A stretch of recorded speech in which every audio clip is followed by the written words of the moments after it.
be the best lesson I could ever give, and wish that I had gotten this when I was 24 years old. And it made me think about that Eleanor Roosevelt quote. She says that you wouldn't worry so much about what other people think of you if you realized how seldom they do. So here's a great insight. Nobody, I've lectured about this, you've heard me, but I'm going to say it one more time. Nobody's thinking about you. The casting directors are not thinking about you. They're not remembering you. The directors are not thinking about you. They're not remembering you. It doesn't matter if you flub up a line. It doesn't matter if you go up in the text. It doesn't matter if you come into the room and you fall down. It doesn't matter if you completely, it's like a shitstorm in the room. It doesn't matter. They don't remember. It's not about you. This is the most liberating thing I can help actors understand. You are a part of a tiny component of a thing called a machine, whether it's a TV show or a movie. There are so many moving parts based in trying to get all the right people for the right roles and make this thing take off. And it's really hard and it's stressful. You are one tiny part of that equation. Now you're an important part because when your energy is a match for the role, then it alights and you get the job. But when I'm talking about they're not thinking about you, is I always say, you have a 50-50 chance of getting something. So when you get called in for something, the fact that you've already got the audition is woohoo! The fact that they're calling you in, you've already got a 50-50 chance of booking it. Then now I'm going to start making up numbers, because I think that's true. I'm not good at math, but now I'm going to start making up numbers, but this is all kind of true, because I'm watching it and seeing it. When they come in then, within the first 10 seconds, I've already made up my mind as the director. Already made up my mind. So the 50-50 ratio goes down to what? 80-20. And they haven't even said anything yet. They said hello. I'm already sussing them out based on type. All physical and yet ephemeral and tangible things that you have no control over. It has nothing to do with you. And then you start reading. Now, if you can't read, then it's going to go down to like 95.5. But if you can read and you're interesting, it might change in your favor. So then those numbers go back up to 50-50. So, okay, I'm trying to say this not to make you depressed. I'm trying to say this to help liberate you into empowerment, which is casting. I mean, the casting directors and I are laughing every day because first of all, I have no judgments, neither do they, about the actors. When somebody comes in and their essence is not right for a role, even if they do a great job, it's just not going to happen for them. For that job. It means nothing. It means nothing. You have to stop freaking out about it. You have to stop getting the call from your agent and manager freaking out if they say it's not going to go forward. Oh my God, oh my God, there's something wrong with me. No, there's not. It just means you are not right for it. It's not personal. It's just not personal. I loved all the people that I've seen so far. They're all really wonderful women. And so far, not really anybody's really right, maybe. I don't know. We'll see. I think the thing is none of those things are an indictment against their work. You know, I think the thing is, you guys, our challenges with acting is our lives are ongoing, and we live one moment as if it's your only chance. It's not. Relax. You'll have another chance at an audition. You'll have another chance for an agent. You'll have another chance for a boyfriend. You'll have another chance for marriage. You'll have another chance for happiness. You'll have another chance for possibility. You'll have another chance for opportunity. You'll have another chance for miracles occurring in your life. You'll have another chance for you making the match for a role, and then it will work for you. You have to stop your life is in continuum. Stop making an audition experience the thing. It's not. I've said it in many different ways. I keep talking about your life is made up of these tiny blips that all cumulatively come together to make your life. But the problem with the actor is they make one audition the epicenter of your life. It's just not. Just relax about the whole thing. What did I just read the other day? Who's the guy? Wentworth Miller. He said, I have like 15 jobs. He said, I have 15 credits on my resume. 15 credits. And he said, I went out for over 400 or 500 jobs. Well, think about it. Those are, I don't know what those numbers are, but that just goes to show you they're just numbers.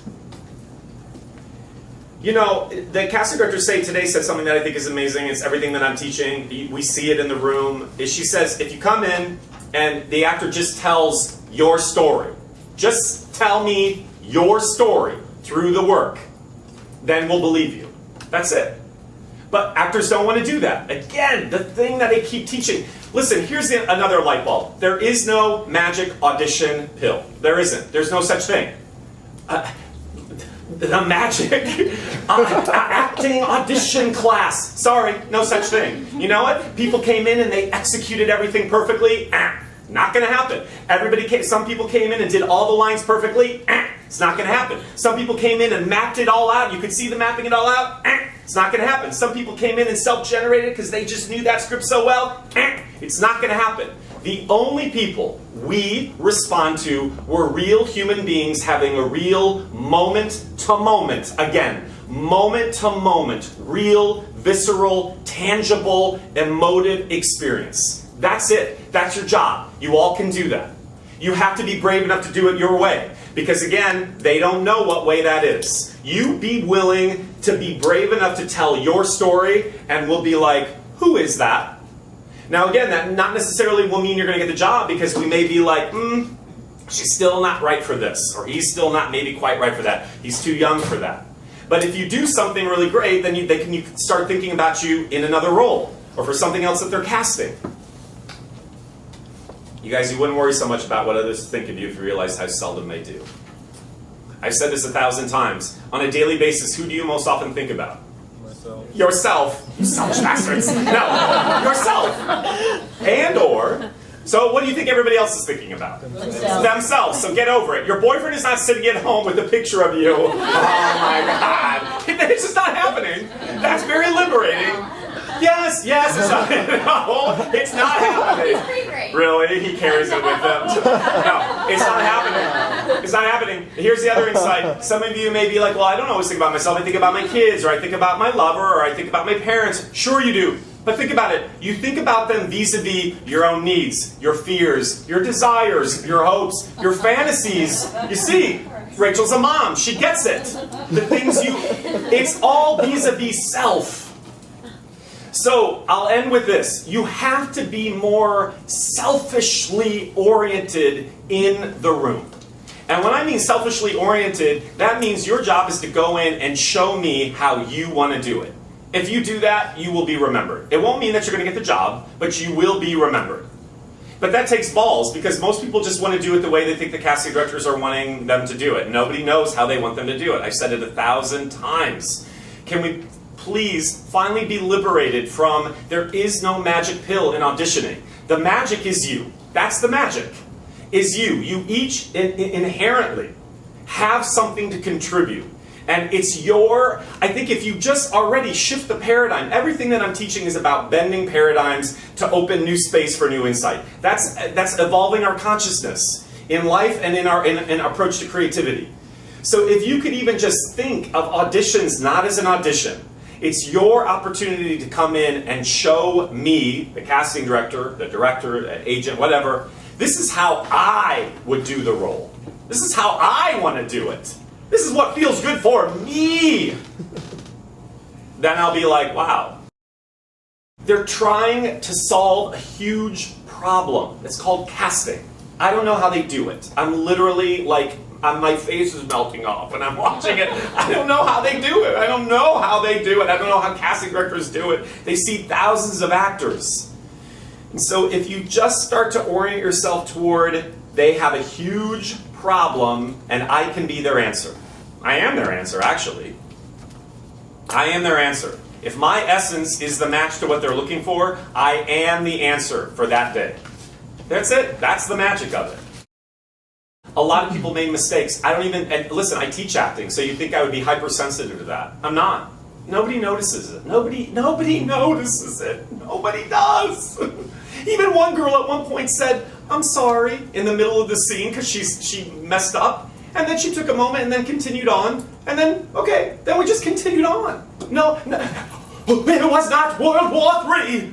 You know what I mean? Oh my God, it was not the apocalypse. Things were fine. But you don't do that. You walk out thinking, oh my God, what happened? If I had only done that line right. No.